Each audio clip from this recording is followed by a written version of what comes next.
Çok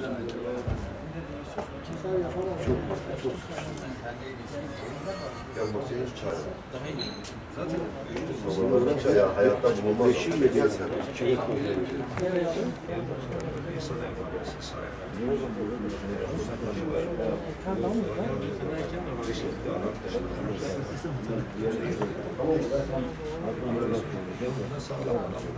Gel oturun çay içelim. Lan bırak. Aldım bende var da yazıda da toplantıda Öncelikle hoş geldiniz.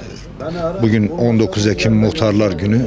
Ben bu vesileyle tüm muhtar arkadaşlarımızın muhtar gününü tebrik ediyor, kutluyorum.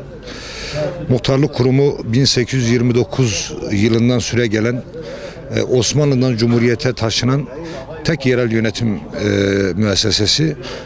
Bu anlamda ne kadar önemli bir müessese olduğu anlaşılıyor zaten.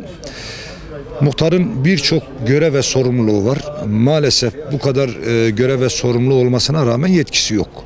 Biz Türkiye Muhtarlar Konfederasyonu, yine birçok şehrin Muhtarlar Federasyonu ve dernekleriyle beraber Cumhurbaşkanımıza ve İçişleri Bakanımıza bir dosya halinde muhtarların yetkisinin artırılıp muhtarların belediyelerde, belediye meclislerinde söz hakkı tanınması, oy hakkı tanınması yönünde taleplerimiz oldu.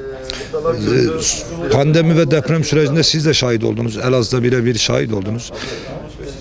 Muhtarların ne kadar önemli olduğu, muhtarlar olmadan bazı şeylere dokunulamayacağını, sorunların halledilemeyeceğini sizler ve tüm siyasilerimiz, bürokratlarımız gördü ve dolayısıyla muhtarlara daha çok önem vermeye başladılar. Daha çok sözlerini dikkate almaya başladılar, taleplerini dikkate almaya başladılar.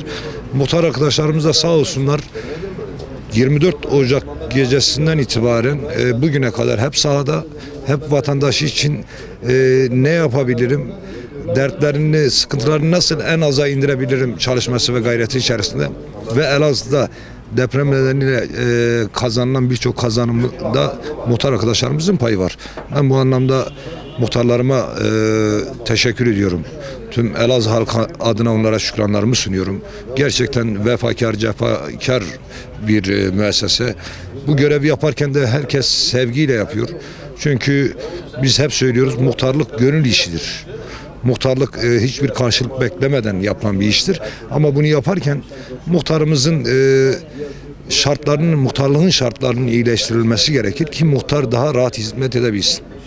Şimdi baş neyi yaparsa alttaki de onu yapar. O süreçte İçişleri Bakanımız Sayın Süleyman Soylu muhtarlara gayet önem verdi, iyi önem verdi, dinledi, yeri geldi talimatlar verdi, muhtarların talepleriyle ilgili talimatlar verdi. Tabii İçişleri Bakanı muhtarları dinlediği zaman buradaki kurum müdürleri, vali bey, diğerleri de dinlemeye başladı, taleplerini almaya başladılar. Yaptığımız toplantılarda muhtar arkadaşlarımız taleplerini rahatça dile getirebildiler.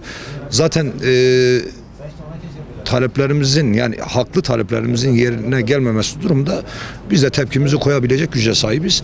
Ama dediğim gibi bu süreçte depremin ilk günleri bir kargaşa yaşanmasına rağmen daha sonra muhtarlarla işlerin daha rahat yürüyebileceği görüldüğü için gerek bakanlarımız, gerek yerelde idarecilerimiz muhtarların görüşlerini daha dikkate almaya başladılar ve taleplerini yerine getirmeye başladılar. Ben muhtarlarımızın hak ettiği saygıyı kurumlarda hak ettiği saygıyı almasını istiyorum ki birçok muhtarımız alıyor, yani o saygıyı. Muhtarlarımız nerede, ne zaman, nasıl konuşacağını, nasıl davranacağını bilen arkadaşlarımız, toplumun kanaat önderleri bir nevi. O anlamda sadece muhtarların rahat çalışabilmesi için muhtarların maddi yönden de rahat olmaları gerekiyor. O anlamda destek çıkmalarını istiyoruz.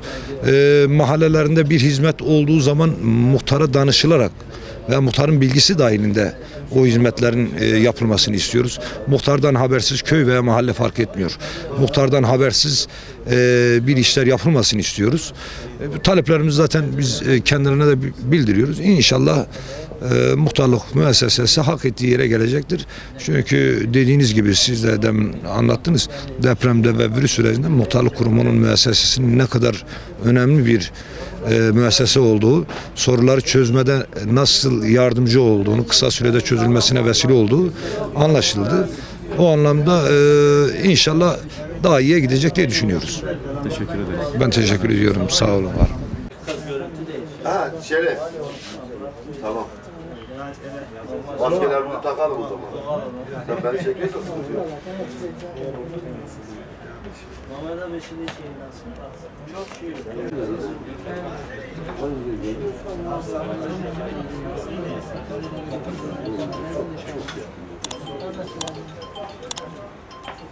Orada